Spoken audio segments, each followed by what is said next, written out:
Hey everyone, welcome back to the show. You ready to take a deep dive with me today? Always ready for a deep dive. You know me. So today, we're going to be looking at some potentially profitable business ventures Okay. for 2025 and beyond. We're going to be taking a look at a discussion between Uh, two financial podcast hosts, Sarah Miller hmm and Tom Johnson.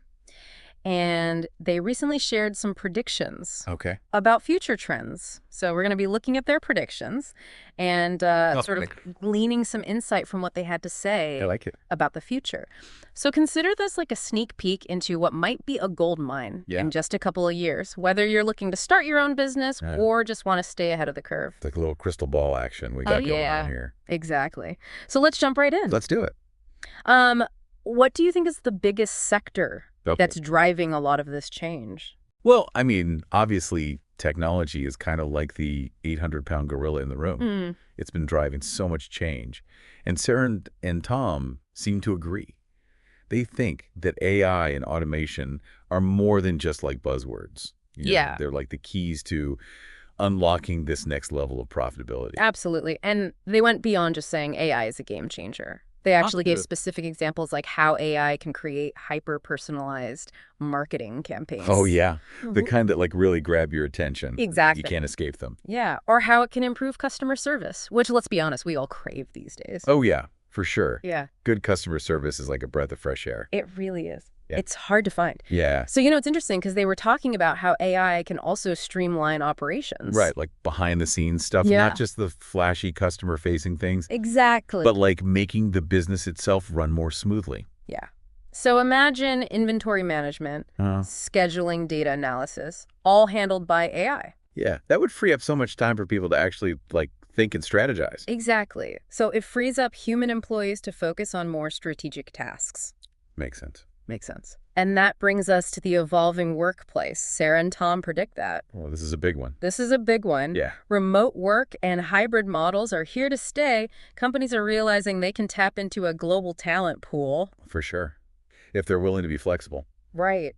So what do you think about all that? How do you think this trend might impact? Well, I mean, for one, think about your own job search. Yeah. Like, could you land your dream job across the country or even across the world if you were open to remote work? That's wild. It's a whole new world out there. It is a whole new world. And it's not just about individual jobs either. This whole shift toward remote work is making companies rethink their entire culture. Like, how do you build that sense of camaraderie when everybody's spread out? Yeah. How do you collaborate across different time zones? Right? It's a challenge, but it's Yeah. also an opportunity to really innovate and come up with new ways of working. Absolutely. And speaking of changing work dynamics, Sarah and Tom brought up another trend Okay, what's that? that's picking up steam. The gig economy. Oh, yeah. The gig economy. Mm. That's been growing for a while now. It has. More and more people are choosing freelance work Right? or part-time gigs over traditional employment. It's all about freedom and flexibility, isn't it? Being your own boss, setting your own hours, working from wherever you want, it's definitely appealing to a lot of people. Absolutely. Yeah. It's appealing. So what kind of opportunities do you think that presents? Well, think about it. If you could create tools or services that cater to this growing market of freelancers, Mm-hmm. like project management, software, online collaboration platforms, even financial management tools that are specifically designed for gig workers. Oh, yeah. That makes sense. There's a whole ecosystem developing around this new way of working. It's pretty exciting. It is exciting, and it's a huge opportunity for entrepreneurs who are willing to think outside the box. Absolutely. Yeah. The gig economy is not going anywhere. It's only going to get bigger. It is. All right, so now for a topic that I'm personally passionate about, Okay? Let's hear it. sustainability. Sustainability. Yes. Big topic these days. It is. So Sarah and Tom are seeing a huge shift in consumer behavior with people demanding Okay. eco-friendly practices from the businesses that they support. Yeah. People are definitely becoming more conscious of their impact on the planet. They are, and it's not just a feel-good trend, it's a real business opportunity. Right. Companies are starting to realize that sustainability can actually be good for their bottom line. Exactly. So Sarah and Tom pointed to reusable goods as one area with major potential. Reusable goods, like what kind of things? Think about the rise of reusable water bottles, Uh-huh. shopping bags, Yeah. even food containers. Yeah. It's about reducing waste and cutting down on single-use plastics. Exactly. And it goes beyond just the products themselves. Consumers are looking at the entire supply chain. Oh, interesting. Yeah, they want to know where materials are coming from, how products are manufactured, and what happens to them at the end of their life cycle. A whole new level of transparency that consumers are demanding. It is, Hmm. and companies are responding. They're investing in zero-waste packaging, Wow. using recycled materials, and even offering take-back programs to ensure that their products are disposed of responsibly. Wow. That's impressive.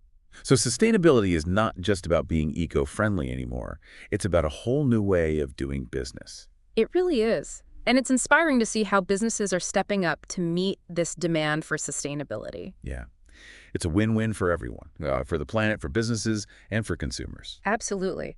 It's not just about saving the planet. It's about appealing to a growing segment of consumers who are willing to pay a premium Right. for products and services that align with their values. Makes sense. People want to feel good about what they're buying, I do. and they're willing to put their money where their mouth is. Exactly. All right, so let's shift gears now to another area that's been experiencing a boom. Okay. What's that? Health and wellness. Health and wellness. Oh, yeah. It's huge. It is huge. And Sarah and Tom see this trend only accelerating in the coming years. Well, it makes sense, right? Yeah. After everything we've been through in recent years, it feels like there's a renewed focus on both physical and mental well-being. Absolutely. Yeah, it feels like everyone is, prioritizing their well-being these days more than ever before. Absolutely. It's not just a trend. It's like a fundamental shift in how we think about our lives, Oh, Jax? and business.